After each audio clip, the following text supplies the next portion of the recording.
Jesus was called to be a teacher. That was his vocation. He discerned this call only gradually.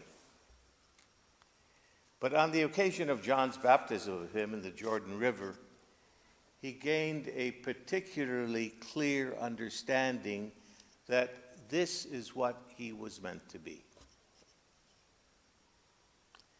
Shortly after John the Baptist's arrest, Jesus began to teach in the synagogues and the marketplaces of the towns and the villages, as well as on the hillsides and the seashores of the rural areas of Palestine. Mark tells us today that at the synagogue in Capernaum, the people were spellbound by his teaching because he taught with authority, not like the scribes. Now, there are two distinct notions of authority, which need not be separated, but often are. First, there's bureaucratic authority, an authority which derives from holding a particular office in government, in the church, in education, in industry, or in any number of other institutional contexts. The person who holds such an office possesses authority that he or she can either use well or misuse. Secondly, there is personal authority.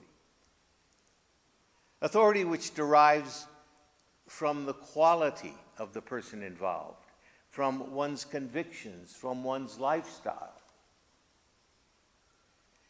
And what distinguished Jesus from the scribes and many of the certified rabbis of the day was that he taught with personal authority. The scribes held a distinct place within the institution of Judaism. They were the official lawyers.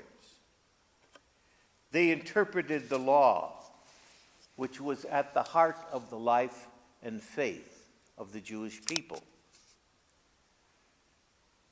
And yet, there was often a credibility gap between the way they exercised their power and the manner in which they lived, between what they said and what they did. Now, Mark is saying, very simply, that Jesus is believable. There's no gap between his word and his deed. Jesus had no office to reinforce his teaching. Although he was acknowledged as a rabbi, a teacher, he was not a graduate of one of the official rabbinical schools. He was a layman. But a layman who exhibited a striking measure of personal authority. Jesus backed that authority of his teaching by the authority of his whole life. Martin Luther King was believable because he lived and died attempting to have people treat one another with respect and dignity and justice. Cesar Chavez was believable because he struggled to improve the plight of the Mexican-American farm worker, of which he was one. Mother Teresa was believable because her simplicity and love were manifest as she and her sisters dealt with the outcasts of society, the diseased, the dying. People within the circle of our relationships are credible when they do what they say, when their articulated convictions are enfleshed in a way of living. King and Chavez and Mother Teresa have all been inspired by the teaching and the life of Jesus.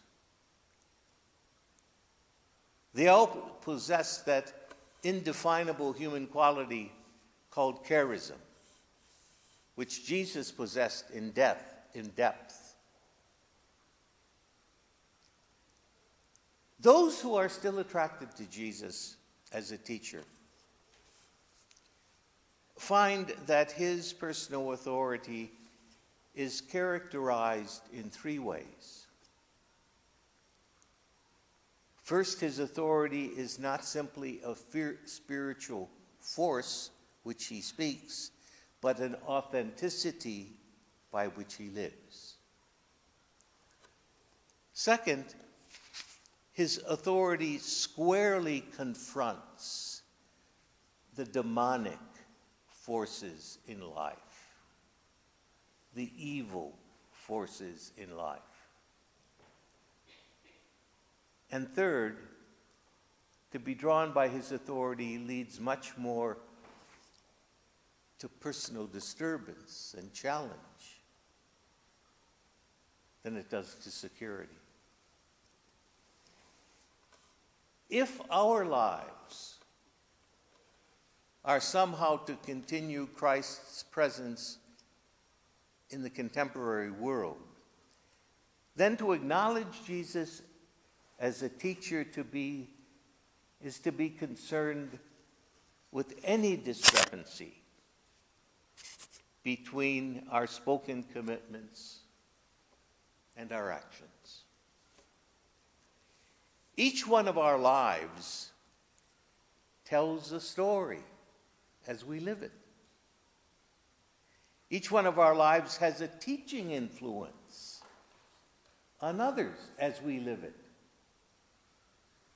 The gospel forces us to ask ourselves the extent to which our life story is coinciding with Christ's, the extent to which we allow the teaching of Christ to challenge our complacency and self-satisfaction, the extent to which we are willing to face the demonic, the evil elements in our life and in the world around us.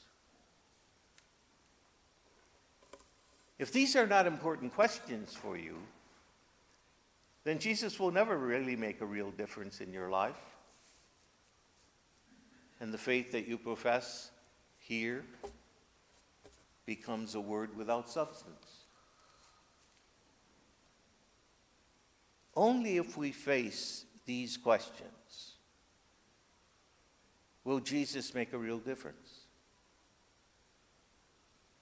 Only when our faith continues to link both our words and our actions will we have really come to know Jesus, the teacher.